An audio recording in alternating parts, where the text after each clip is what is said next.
Hello দর্শক বন্ধুরা, the family kitchen ব্লগসে সবাইকে স্বাগত। সবাই কেমন আছেন? আশা করি ভালো আছেন। আমরাও সবাই ভালো আছি। আজকে আমি খিচুড়ি রেসিপি নিয়ে চলে এসেছি। অনেকে অনেক পদ্ধতিতে হয়তো খিচুড়ি রান্না করে, আজকে আমি আমার স্টাইলে খিচুড়ি রান্না করলাম। তো খিচুড়িতে কী কী সবজি দিই দেখে নিই। তো আমি আলুর টুকরো নিচ্ছি, আর বিনস নিয়েছি, আর নিয়েছি লাউ, আর নিয়েছি গাজর, আর তার সাথে সয়াবিন আর গোবিন্দভোগ চাল। তার সাথে অ্যাড করেছি মসুর ডাল এবং মুগ ডাল। মুগ ডালটাকে আমি ভালোভাবে ভেজে নিয়েছিলাম। আর আমি নিয়েছি কিশমিশ। আমি গ্যাসের মধ্যে গরম জলটা আমি বসিয়ে দিয়েছিলাম।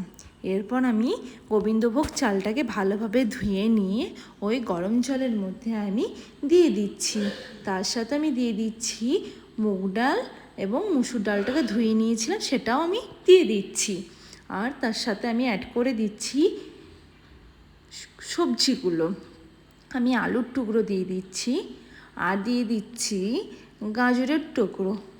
অনেকে হয়তো খিচুড়ি রান্না করে, সবাই হয়তো সবজিগুলো ভেজে নিয়ে হয়তো খিচুড়ির মধ্যে দেয়। আজকে আমি কোনো সবজি ভাজিনি, আমি কাঁচা সবজি দিয়ে দিচ্ছি।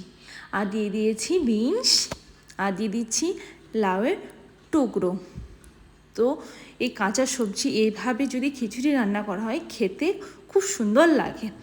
আমি রান্না করতে করতে আইসক্রিমও আড্ডা একটু হয়ে গেল, তো আইসক্রিমও খেয়ে নিলাম। চলো এরপর দেখি। আমি একটা কড়াই বসিয়ে দিয়েছি, সে কড়াইটা গরম হয়ে গেছে, আর আমি ওর মধ্যে একটু তেল দিয়ে দিয়েছি।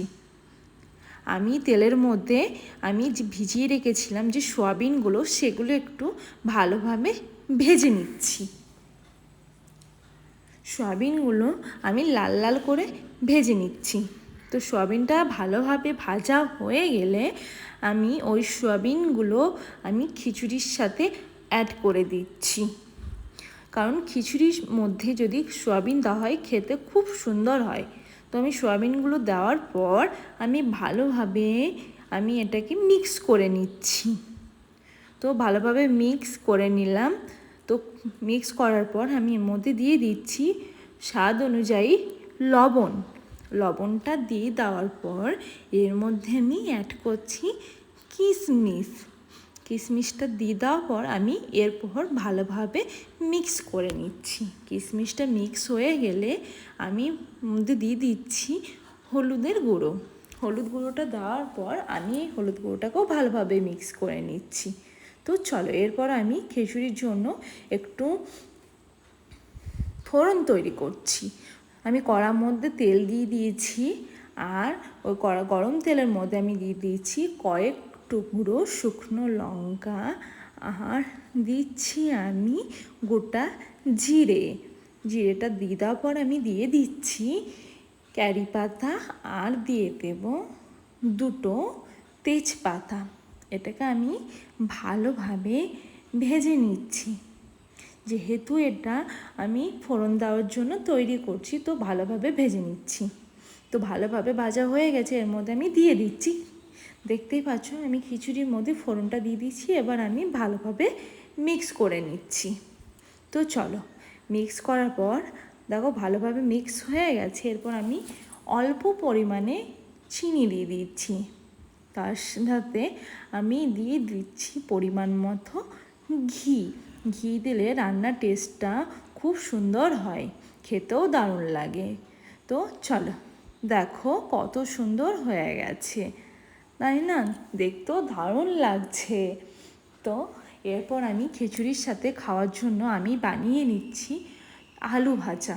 তো কড়ার মধ্যে আমি তেল দিয়ে দিয়েছি, আর দিয়ে দিচ্ছি কালো জিরে। কালো জিরেটাকে ভালোভাবে ভেজে নিয়ে আমি ওর মধ্যে অ্যাড করে দিচ্ছি আলুর টুকরোগুলো। আলুর টুকরোগুলো আমি দিয়ে দিচ্ছি।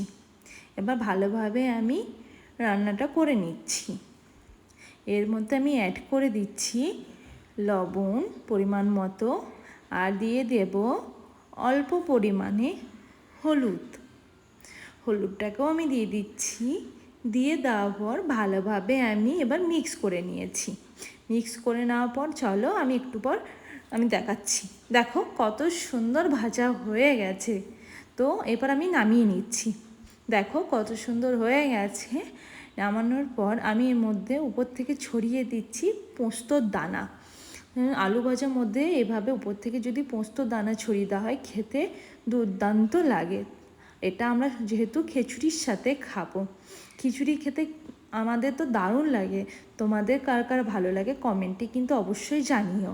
আমি এখন এবার খিচুড়িটাকে পরিবেশন করে নিচ্ছি। দেখো এবার আমি প্লেটে দিয়ে দিয়েছি, আর খিচুড়ির মধ্যে আমি দিয়ে দিচ্ছি আলু ভাজা আর নিয়ে নিয়েছি স্যালাড। তো চলো টাটা, সবাইকে কেমন হয়েছে অবশ্যই